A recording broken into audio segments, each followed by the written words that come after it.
Good morning. Can you hear me? Yeah. How many of you have not experienced failure? There you go. How many of you believe that mindset is important in life? There you go.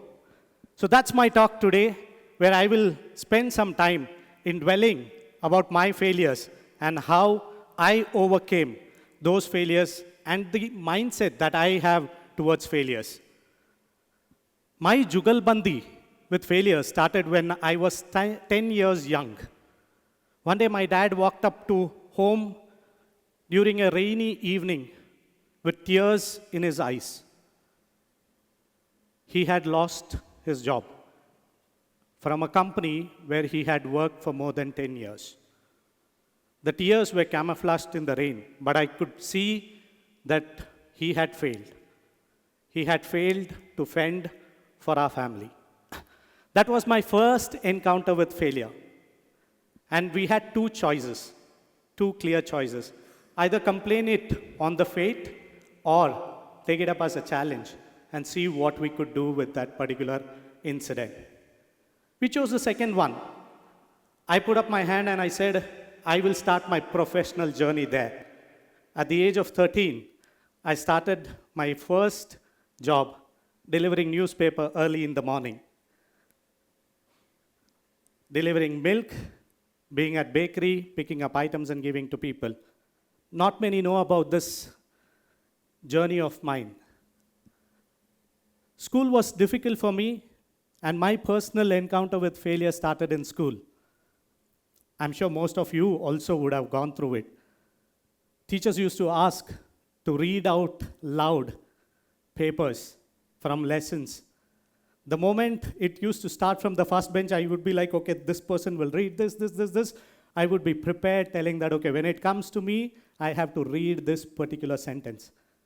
But fate would have it, I would miss that particular line, I had to read some other line, and the moment I used to stand, my legs used to tremble, and I will be like, what happened? Words never come, and I used to be labeled failure. That's what my first encounter with failure. I somehow passed through school from a small school called Sri Venkateshwara School in Kerpuram, where Kannada was the predominant language for communication. I scraped through. I was supposed to fail in 10th, somehow passed it. Max, I didn't do well. I was hoping that I will get 35, that was the passing marks then, but somehow, miracle, I got 53 and I cleared. I came here to Joseph's, the then principal, Father Walter Andrade. He spoke to me, he heard my English and he's like, Anup, will you survive here? I said, I'll try. He gave me an opportunity, and that opportunity changed my life. Today I'm here speaking at TEDx just because of him.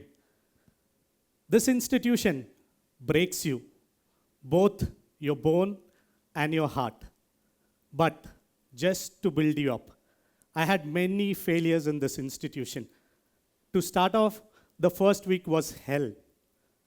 I had seniors who used to rag us those days, but that was one of the ways that they built confidence in us. I still remember not being able to have conversations in English with my lecturers, with my classmates, and with anybody here in the college. I used to sit in the stairs, which is right here, and weep, thinking that, how am I going to continue in this college? Again, had two choices. Two very clear choices. Give up this college and go to any other college in this city where English was not important. Or put in my effort and do something different. I chose the second one, where I invested time and went to the library, which used to be in the basement, spent time there almost till evening reading books, watched news channels, English news channels, and wrote down words and meanings just to improve my English. Today here, I'm speaking to all of you. And thanks to this institution, which helped me to take up the challenge. I had my classmates, my seniors who supported me. They said, you come and talk to us in English. Broken English doesn't matter. We will figure out, we will teach you. And that support, that institution, that classmates, those classmates have made me be here today. Life moved on. I had to still financially support my family. I used to work part-time when I was here in this institution. I've sold credit cards at petrol bunks, have sold insurance. I was an insurance agent when I was in this college. Failure was lurking every call I made to sell insurance. People used to ask, what is insurance? Why should I take insurance?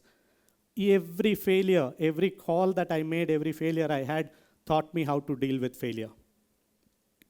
Fast forward, this institution gave me my first placement through campus. I joined HP. Very proudly, I went to my native, Kerala, and I said, I've joined HP. And people asked me, which petrol bunk are you working? Because they thought HP was Hindustan Petroleum. They didn't know that HP was Hewlett-Packard, a company which was manufacturing computers. I had my share of failures in HP. My first project failed. I learned through it. Then, 4 years into HP, I had a choice to make. Continue to be a graduate or do something different. Because it always daunted on me that with just a graduation, I'll not be able to continue and excel in my career. I went to one of my school classmates' father, who was a banker at that time, and I asked him, Uncle, what should I do? He said, Anup, CA is the toughest course in finance. Go ahead and do it, man. I said, are you sure? He said, yes, you have the potential, you go ahead and do it. That's the reason I took up CA, because I thought that was the toughest course at that point in time, and I wanted to do it. But if somebody would have told me that civil service was tougher, maybe I would have taken that up and become an civil servant. CA has its own challenges and failures. Every single day is a challenge, is failure. I failed at my first project, which is at work. I still vividly remember when the partner came to me and threw the audit report that I had prepared on my face in front of about 30 colleagues in the office bay, a public humiliation which still has a lot of scars in my heart. I had again two choices. Go back and redo that entire report, take it back to the partner, and show that I can be someone. And I did that, and the report was well received by the client. That was on the work front. Similarly, studies. CA is not a course where you can clear it in the first attempt. I tried. I missed by a very small margin, about 8 marks in the first attempt. I thought it's just 8 marks, first failure, I'll somehow deal with it. Second attempt, I missed it by 6 marks. I was broken, devastated. I didn't know what to do. I said, I'm going to give up. I'm going to give up education because I'm not worth it. But then I went back. I dealt with my emotions of failure, fear, resentment, self-pity, all of that. It's not easy. You have to go through it. And then I said, okay, I will go back and give it one more attempt. And I gave my everything, and then I cleared in my third attempt. I said, done. CA is done. No more failures. Nothing to fail about. I'm here. CA is done. I enter in my professional career. My first project failed. My team members failed. And even today, with so many projects that I do, failures are always lurking. Through this entire journey of my life, I had multiple encounters with failure. And the profession that I come from which is risk consulting, where we look out for what can go wrong, I subconsciously had this mindset telling that, okay, if failure happens, how do I approach it? And that's where I put together this simple formula called the triple E approach or mindset to failure. The triple E approach is simple. It says first, embrace failure. Second, enrich through failure. And third, be enabled by failure. The first one is embrace, enrich, and enable. That's the approach or the mindset that I have. We cannot avoid failures. We cannot plan for failures. We will plan for success. But failures come our way. And every day there are instances and failures that happen.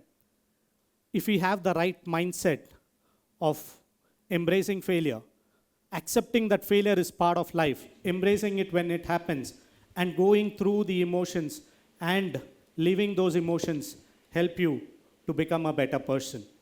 Enriching. Look back at your failure and say, okay, I failed. What did I do wrong? How can I improve? What is the approach that I need to take? What I need to change? That will help to learn from the failures and enrich yourself. Third, being enabled. Let failure not pull you down. Yes, it will pull momentarily. You will have to go through the emotions. You will have to go through the struggle. But once you are out of that phase, take the opportunity to be enabled. Let it propel you to a different trajectory in your career. There is one Japanese art which is called kintsugi, which is about putting together broken pieces when a pottery is broken. They use gold dust to put the pieces together. And that's how I see failure. Failure breaks us, but the mindset is the gold dust. You take the gold dust, put the pottery together, and it becomes very, very, very beautiful. And today, I invite you to have this mindset towards failure. Embrace failure, be enriched from failure, and let failure enable you. Each one of you today have the opportunity to change the generations that's going to come after you. Take that opportunity, make the best use of your potential, and give back to this humanity. So, it's okay to fall. It's okay to fail. Dust off and rise again, but with the right mindset. So, mindset really matters. Thank you.